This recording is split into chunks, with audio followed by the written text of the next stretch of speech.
This is Kevin Roberts, and he is the CEO of the Heritage Foundation. All right, you need to go watch that video before you watch any more of this. I mean, stop right now, go watch that video. I engage with it heavily, but go watch that video and then come back here, because if you listen to just me, you're going to think I'm nuts. You're going to think I'm insane. So go watch that video. All right, now if you're back. If you would have told me it was this far along, I would have said not quite yet, but getting there. And I've made videos talking more about a civil action. If you don't know what I'm talking about when I say a civil action, I'm talking about a civil war. I'm just going to put it out there. We're getting to that point. Heritage Foundation, the president there of the Heritage Foundation is saying essentially that there's going to be another revolution. Now, Mr. Roberts has no problem putting that out. Whether he believes in what he's doing or not, it doesn't matter, because he's not going to be fighting in any event. It's not going to happen. He is going to have people that they've manipulated do it. So think about your crazy MAGA neighbor. That's the person you're going to be fighting against, because they're going to think they're fighting for the betterment of the country when they're not. They're fighting for this elitist's betterment is what they're doing. So this is really bad. Really, really bad. This guy's essentially calling for a second revolution. And as many people put it, they're not the revolutionaries. They're the loyalists. And in this, they're going to be inciting violence, whether they realize it or not. And they're gonna just be like, we didn't do anything. We didn't. If it's successful, they'll take credit for it. If there's violence caused before they actually want it to happen, they're gonna be like, that wasn't us. Somebody misunderstood what we were saying. We were trying to be bloodless. His exact words were, "It will be bloodless if the left wants it that way." It's a threat. Many people are taking it as a threat. Unfortunately, we have avoided really defining freedom of speech from threats so well in this country, and have fearmongered people into thinking that if you start policing any speech, you're destroying freedom of speech, when that is not the case. And this is exactly what I mean. This guy knows that he can say these things. He can outright threaten half the population and knows nothing's going to happen. Nothing's going to come up for him at all. He's threatening country as an insurrectionist, or any number of other things, because I've heard it put multiple ways at this point. Multiple people have their spin on it not spin, but have their opinion on what he is. And, Mr. Roberts here gets to walk scot-free, even though he's threatening the democracy. He's threatening our country. He's a threat. If, I can guarantee you right now, and this is going to be a longer video, I'm sorry guys, I can guarantee you right now, if any person of color started saying the things that Kevin Roberts was saying, they'd be jailed or worse. But because he's a white male who's pushing an agenda that most people who are wealthy like, he's allowed to do it. Heritage Foundation should not exist. Not for a number of things they've done. There's another video out there you can find where they're contesting his claims that the election is rigged, because they asked him, come 2025, will you be okay with the results? And he's like, if they're legitimate.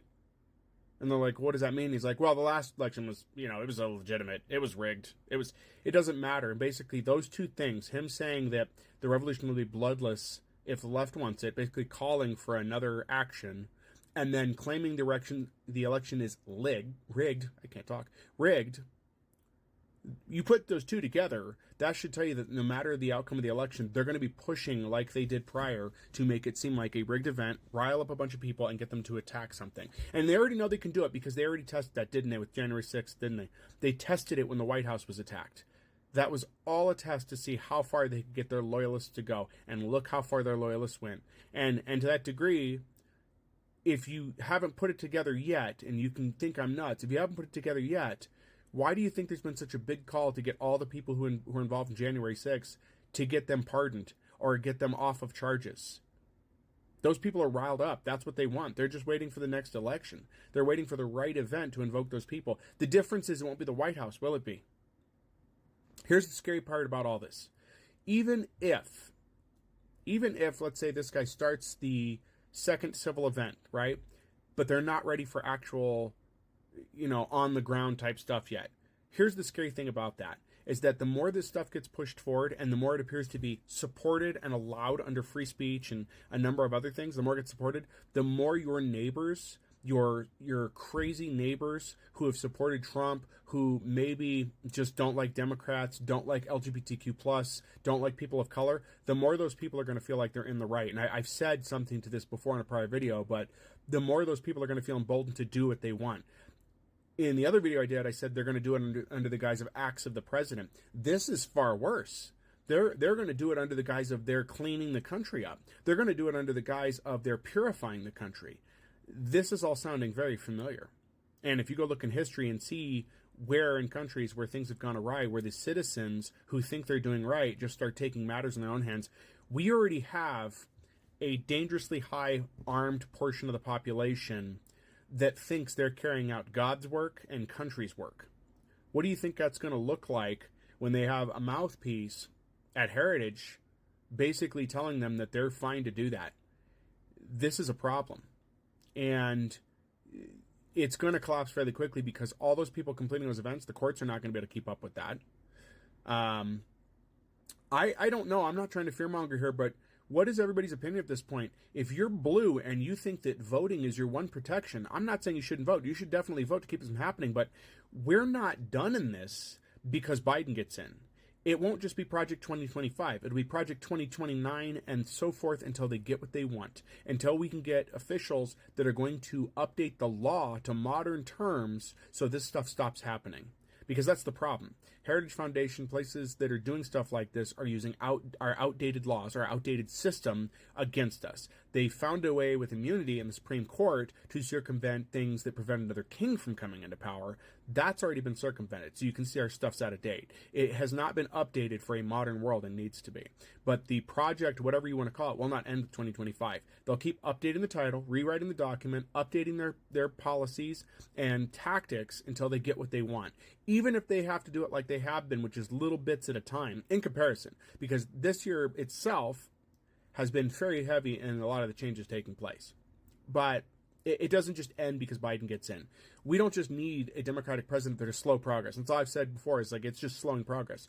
We need someone who's going to stop them from doing what they're doing. We need Congress to be able to do that as well, and we're not getting that. And we're not. What happens when they determine that a president isn't immune, but then at the same time they can overthrow that president? And by they, I mean the Congress itself doing that. Because they'll get to a point where they'll mold it how they want. They just need time, right? And that's what they've had. Now, I'm not blaming Democrats here.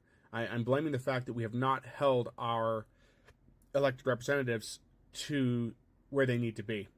And that, as I've said for a while, I don't trust either side, but one side is less likely to screw me over. They're just complacent, and we have to do something. We have to do something, but I don't know what. On the side of the blue here, a couple things just to ask. If you are a member of LGBTQ and Trump makes it in, are you pulling your flags? No, I am, because I can't afford to replace windows on my house or mitigate a house fire or have my car vandalized. I can't afford those things. Are you willing to risk life and limb now? Even more so, because I know you have before, to have a pride flag out front or any other flag other than the U.S. flag? I'm not hanging the U.S. flag. If I do, it's going to be upside down. And people that are on the left, are you now considering more than ever getting something to defend yourself with, considering that the realization of a civil action against people may be on the way? Are we there now? Are we at that point? What do you think? Leave your comments below, guys.